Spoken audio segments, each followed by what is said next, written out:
Tip 9, transform the worship service. Now, I didn't put the other part of it in there.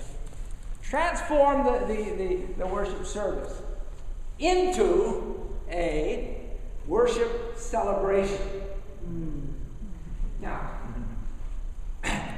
folks may nod their heads, but I tell you what, this tramples on some sacred ground. You go to any church, I mean, I have failed, absolutely failed. I've been in the ministry and ever since 1965, I have failed on this one. You go to every church I go, look up, it's a worship service. Yeah, right. Well, I tell you what, the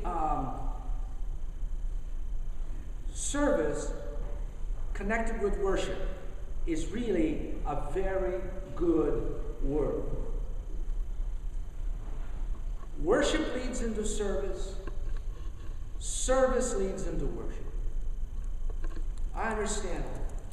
But I'm going to lay out all my celebration cards out on the table for your consideration, and then you make up your own observations about it.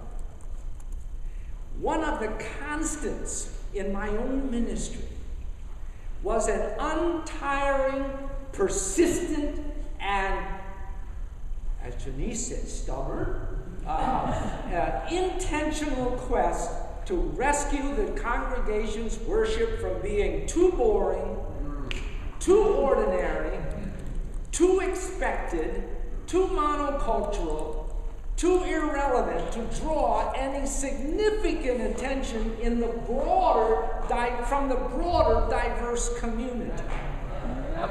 And at the same time, and here's the kicker, at the same time, remain connected to the congregation's history and tradition.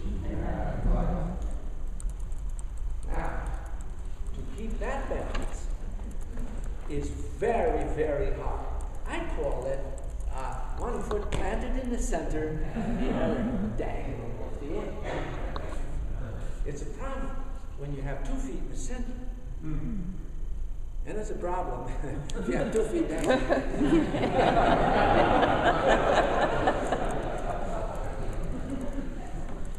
I believe to understand worship as celebration is critical.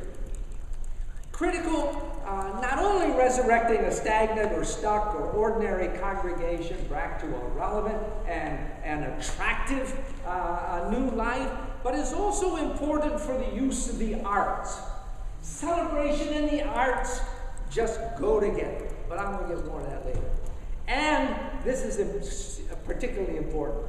Critical for opening doors for multicultural, diverse participation. It is a whole different ballgame, or it's a whole different feel and passion and reality to plan for a weekly celebration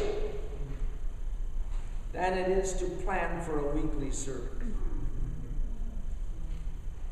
When I began at Middle Church, it was an all-white, small congregation.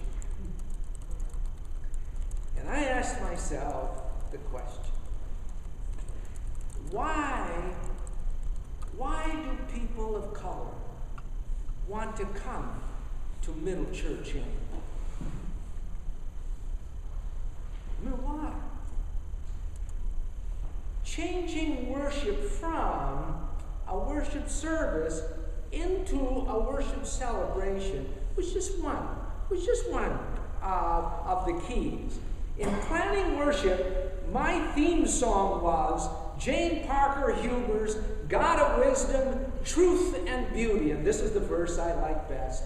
God of drama, music, dancing. God of story, sculpture, art. God of wit, all life enhancing.